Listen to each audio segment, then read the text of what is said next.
To catch up on mechanics and chemistry, basically we're doing we finished torque, all the angular and linear forces.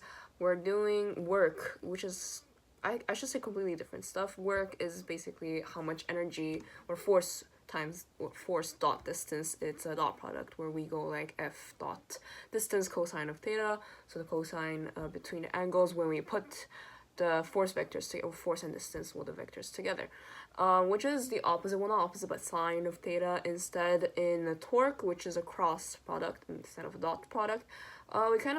We totally did see this in Sec 5 if you do SN 5, but it's something that you could forget if you don't keep practicing, and it's not that hard, it's not that complicated unless you have to go into the third dimension.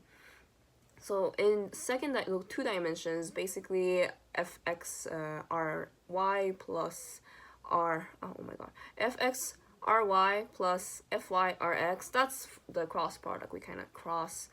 And there's also the diagram of xyz,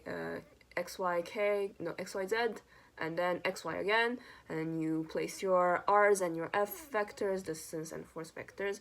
In work, we're doing basically the formula of potential energy, kinetic energy, which equals to mechanic energy, plus the work that is non-conservative. So conservative works are stuff that don't cause work, that gives a net work of 0. That's a conservative one. Usually potential.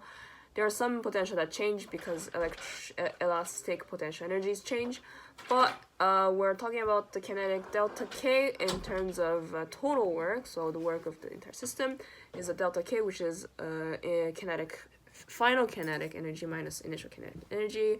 And then we move on to power, which is this work, the W, divided by time. So how much work can be done by lapse of time, which is basically calculating the stuff of watts. So like how much watt is a light means how much work it can do, how much energy it can produce or it can generate or transform in the lapse of time. And we can compare this for cars of motors or just any sort of electrical device. It could be a microwave. Microwave have like how many watts. The light bulb has watts. The more watts it is, the more it costs electricity, and then your bills go up. All of that is related to the work, and the power, it's just the work over time. For chemistry, we have been doing hybridization and basic hybridization for the past week. SP3 orbital, SP2, SP. We practically finished the geometry, so all the VSEP are geometry shapes and their